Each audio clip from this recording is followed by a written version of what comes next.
Mga kapatid, alas 9:10 na tayo ng umaga sa araw ng Merkules.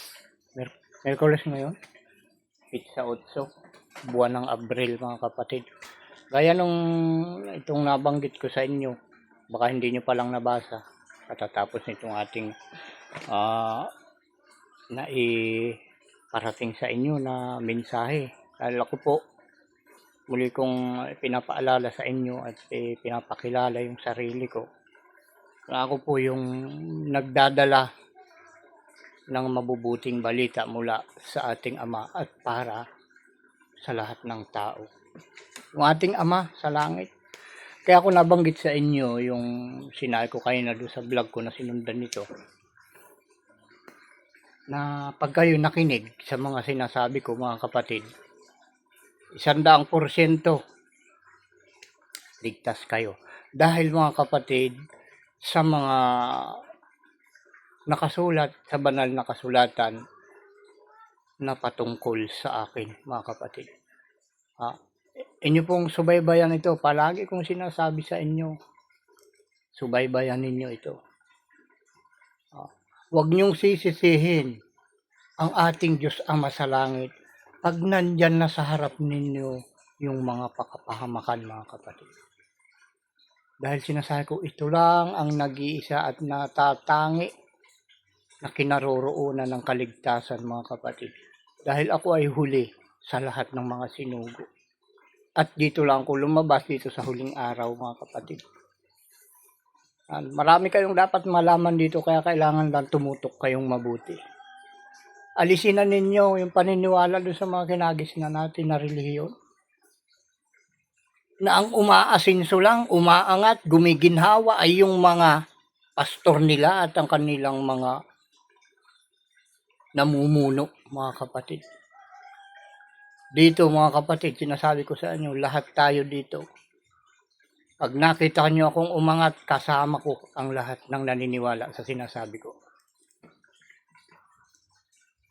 Ito yung dahilan mga kapatid, kaya ako binabanggit sa inyo na ang maniniwala sa sinasabi ko ay maliligtas. Ito ang mga ebidensya. Dahil ang kailangan natin ngayon mga kapatid ay katotohanan. Katotohanan na mayroong pruweba o ebidensya. O ano pang tawag doon na dapat nating sabihin para tayo ay maging matawag na tayo ay tapat at totoo mga kapatid. Dahil yung kasinungalingan, ako,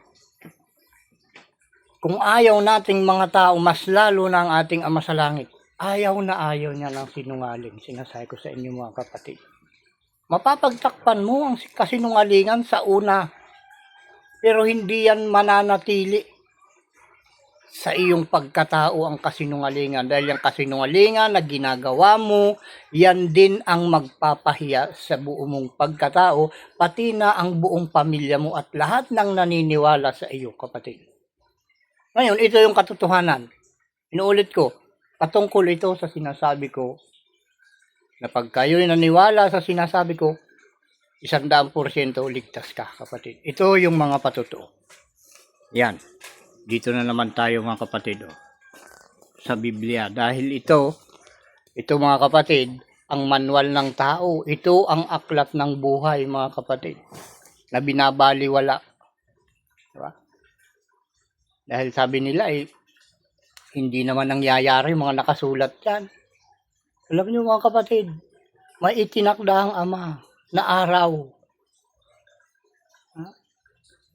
ng pagbagsak ng kanyang mga kahatulan mga kapatid. Dahil si mahabagin. Hindi lang siya sa masunurin nahabag, pati sa mga suwail mga kapatid. Pero yung mga suwail, mga may dalawang akala, yun ay may hangganan. Pero yung mga masunurin mga kapatid, yan ay walang hanggan. Sa kanilang katutok, yung dakilang pangako ng ating Ama sa langit, ang buhay na walang hanggan mga kapatid. Kaya pakinggan nyo ito. Yung ebidensya na ituturo ko sa inyo.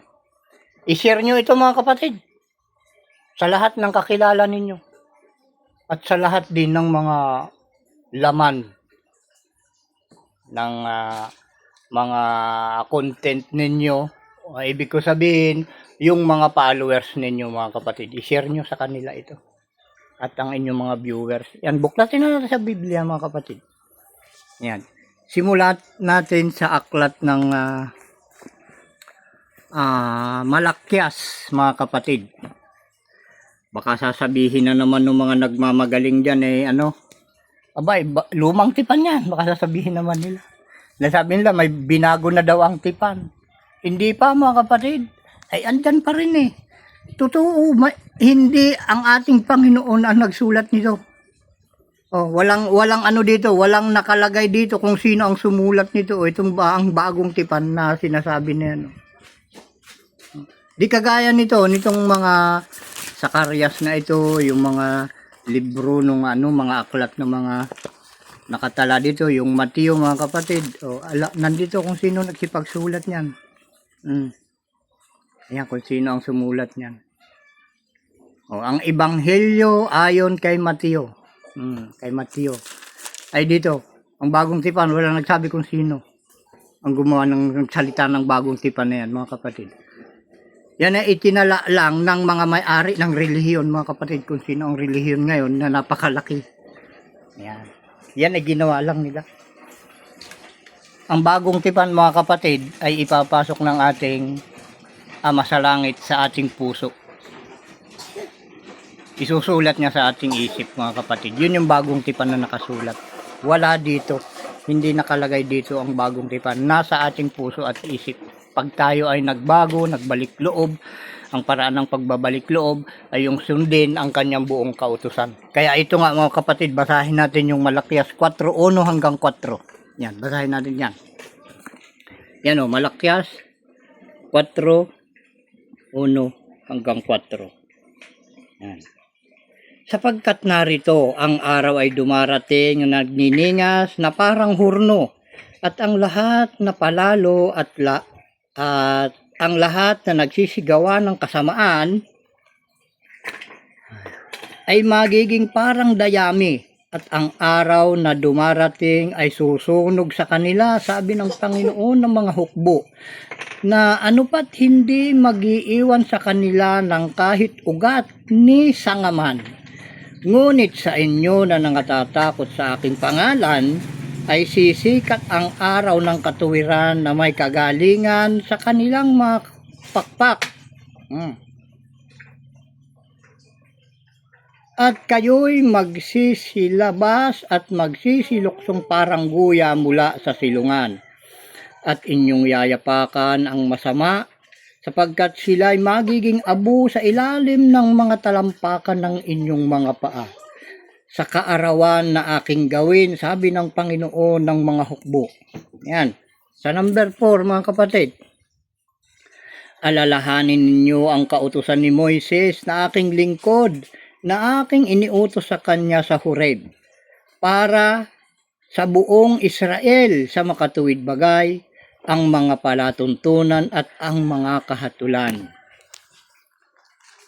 Yon mga kapatid, alalahanin natin daw yung mga palatuntunan at kahatulan na ibinigay ng ating Ama sa langit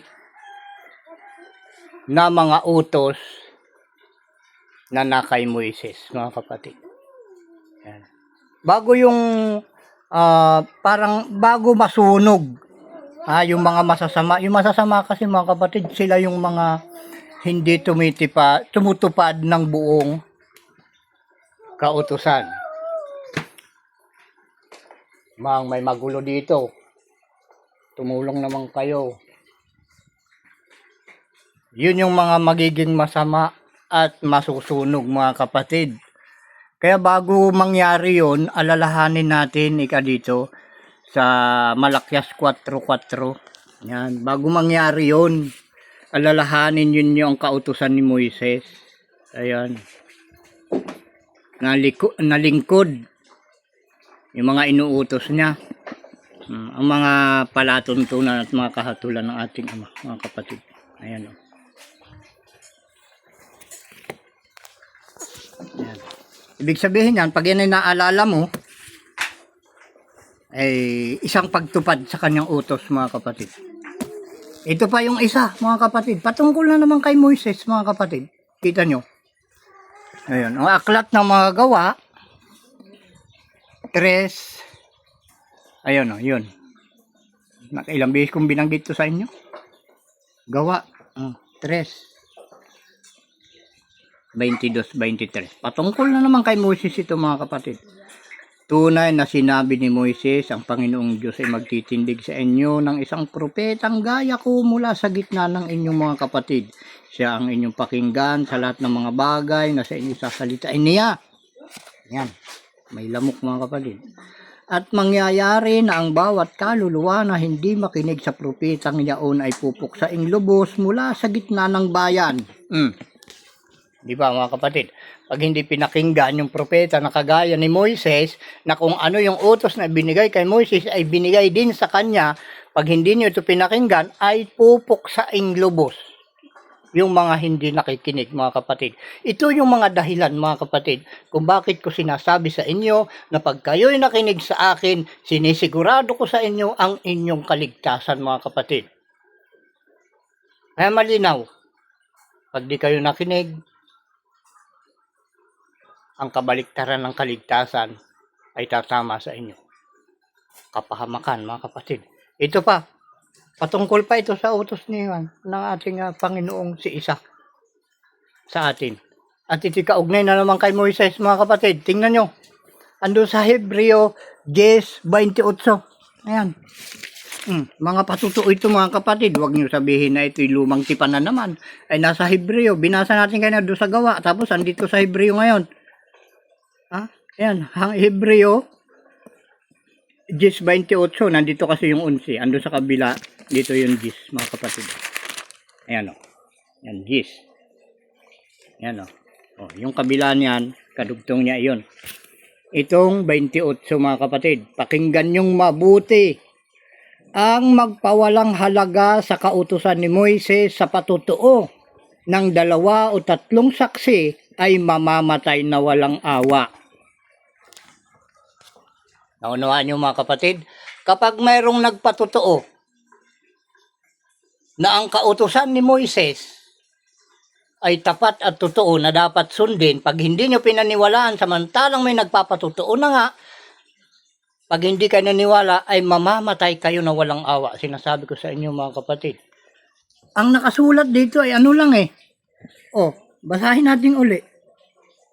Ang magpawalang halaga sa kautusan ni Moises sa patutuo ng 2 o 3 saksi ay mamamatay na walang awa.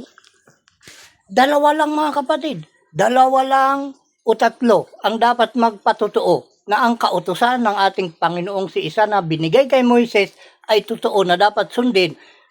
2 lang o 3 ang dapat magpatutuo. Pag hindi nyo pinaniwalaan, kayong hindi naniwala, malinaw, mga kapatid, ating nababasa.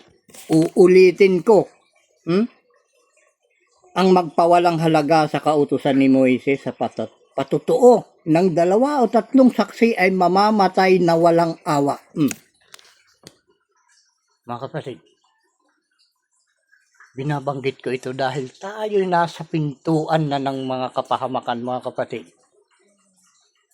Papasok na tayo sa napakalaking kapahamakan. Tayo'y nasa pintuan at hinihigop tayong lahat, mga kapatid. Tayong lahat. Pero hindi tayong lahat ay makakapasok doon, mga kapatid. Hindi tayong lahat ay madadala ro ng paghigop ng kapahamakan na yun, mga kapatid. Kahit hinihigop na tayo, pero hindi tayong lahat ay madadala. Mayroon talaga na maliligtas. Yun lang, nakikinig at naniniwala sa 2 o 3 na nagpapatutuo na ang mga utos na ibinigay ng Ama kay Moises ay tapat at totoo at dapat sundin, mga kapatid. Yun lang.